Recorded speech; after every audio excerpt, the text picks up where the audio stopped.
Povești din taxi. Tăgădâng, tăgădâng. Bună ziua! Săptămâna trecută un coleg taximetrist a postat pe Clubul Taximetriștilor o postare în care își spunea supărarea față de clienții care nu spun nici bună ziua. Și într-adevăr, sunt care nu spun bună ziua, nu mulțumesc la sfârșitul cursei, nu-și cer scuze când întârzie, măcar scuza aia care o spun cu toții, n-a venit liftul. Știm că nu e adevărat, dar o luăm ca o scuză, e mare lucru. Ăștia mi se par oameni care, într-un fel, îi numesc oameni mici și nu îi las să mă tulbure, ca să pot să-mi fac meseria în continuare așa cum trebuie. Și sunt oameni care, într-adevăr, n-au avut acces la o educație, dar sunt care au avut acces la educație și cu toate astea tot mici așa rămân. Și mi-aduc aminte de o femeie, am luat comandă la Palatul Parlamentului, când am ajuns, o femeie la vreo 30 de ani, așa foarte bine îmbrăcată, parfumată, vorbea la telefon, mi-a făcut semn să eliberez scaunul din dreapta, că vrea să stea în față. De obicei nu-i las în față, îmi țin sticla cu apă și altele, de obicei trebuie să ocupe, că și după lege, mai întâi să ocupă locurile din spate, după care locul din față. Da, am lăsat-o în pace. Și în timp ce mergeam, ea vorbind la telefon, am înțeles că era o persoană care avea o putere de decizie, că le dădea ordine la alții, dar modul cum o făcea a fost foarte interesant, că îi toți în gură și a ținut-o așa, cred că vreo 5 minute. La un moment dat face o pauză și când face pauza eu mă uit spre ea și zic, știți, am și eu o prietenă care la fel îi ia la pe toți, își bagă ea, face ea, drege ea și îi zic, știți, de mult, că i-am zis și ei, de mult vreau și eu să văd o de femeie. S-a uitat deodată urât spre mine, am zis, ia să vezi ce mă măscărește asta acum. S-a uitat urât spre mine, a întors privirea și n-a mai zis nimic. Mi s-a părut interesant că măcar am făcut-o să tacă, să mă respecte ca și bărbat măcar. După care, iarăși o experiență interesantă, destul de urâtă pentru taximetriști. Iei comandă, când te apropii de comandă, se anulează comanda.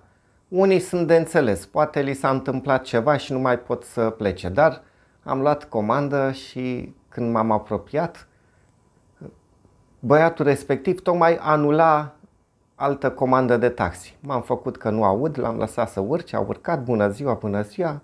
Mi-a zis unde merge, nu era cursă foarte lungă și de obicei eu caut moduri de a explica unele lucruri mai plăcut, dar de data asta n-am mai rezistat, că mi s-a părut că era destul de nesimțit și n-am mai rezistat.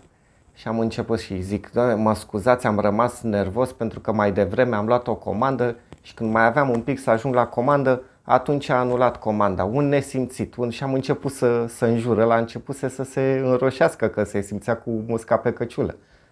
Cu cât îl vedeam mai roșu, cu atât îi dădeam mai tare. Păi ăștia nu mai merită să mai meargă cu taxiul în viața lor. Eu i-aș bloca să nu mai poată să facă comandă niciodată la taxi, să meargă pe jos oriunde ar avea nevoie. Și iarăși mai sunt, după părerea mea, oameni mici, sunt oameni de ăștia care nu se coboară ei la nivelul unui taximetrist. Li se pare că nu au ei ce discuta cu un taximetrist. Și mereu mi-aduc aminte de lucram cu o multinațională, a venit un mare șef, atât de mare încât a venit cu avion privat și a dorit să vadă o locație din afara Bucureștiului.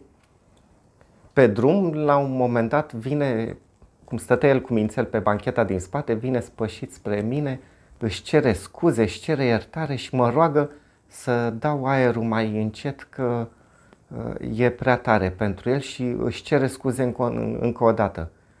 Și mă uitam că oamenii ăia, cu cât sunt mai înalt ierarhic, cu atât sunt cu mai mult bun simț și apreciază mai mult orice om care își face treaba. Și îi ignor pe cei care nici nu vorbesc, nici nu dau bună ziua, că ăsta e nivelul lor. Dar sunt și oameni foarte frumoși și mi-aduc aminte că stăteam în stația de taxi și văd cum vine o fată spre mine, uitându-se pe ușă unde citea tariful. Când ajunge mă întreabă cât e kilometru și eu îi zic 1000 de metri, la care ea, corect, mai stă un pic, dar dacă urc din mers mai plătesc pornirea? Și zic nu știu, putem să încercăm. A fost foarte simpatică. Și la fel am mai avut, de exemplu, țin minte, a urcat domnul Jean Paler, urcă în mașină și mă uit spre el și zic, doamne, parcă vă cunosc de undeva. La care el zice, da domne, mă cunoașteți de la televizor, dar nu întorc capul spre dumneavoastră că mie că vă lovesc cu nasul. Sau iarăși a fost foarte simpatic domnul Horațiu Mălăele, l-am luat de la aeroport, nici nu venea să-l mai las să mai coboare din mașină, că are felul lui așa de a povesti și de a spune glume. El mi-a spus gluma cu, știți, cocoșul care aleargă găina prin curte, găina găsește o gaură în gard, scapă și când trece în stradă o lovește o mașină. După ce se ridică, se scutură, ăsta da cocoș. După care îmi zice, da, știi ce zicea cocoșul în timp ce o alerga? Și zic, da, ce zicea cocoșul? Zice, dacă o prind, o ard. Dacă nu, asta e, oricum făceam jogging. Nu venea să-i mai dau drumul din mașină. La sfârșit n-am rezistat, i-am cerut un autograf. Mi-a dat foarte frumos autograful cu Horațiu cu 2 de O, iar cei 2 O i-a făcut ca ochelarii pe care îi poartă. Iarăși oameni foarte simpatici, de exemplu Maya Morgenstern. Mi se pare că își merită pe deplin numele de regina teatrului românesc. Este o femeie atât de simplă și de modestă, pe cât este de cunoscută și de apreciată de români, pe atât de comunicativă e. Și ce mi s-a părut foarte interesant, și foarte patriotă, la fel și Carmen Tănase, foarte patriotă, foarte glumeață și comunicativă.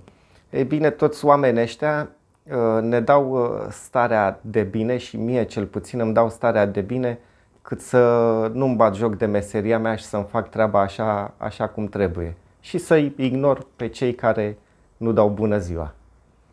Asta tot pentru azi. Să fiți iubiți. Povești din taxi.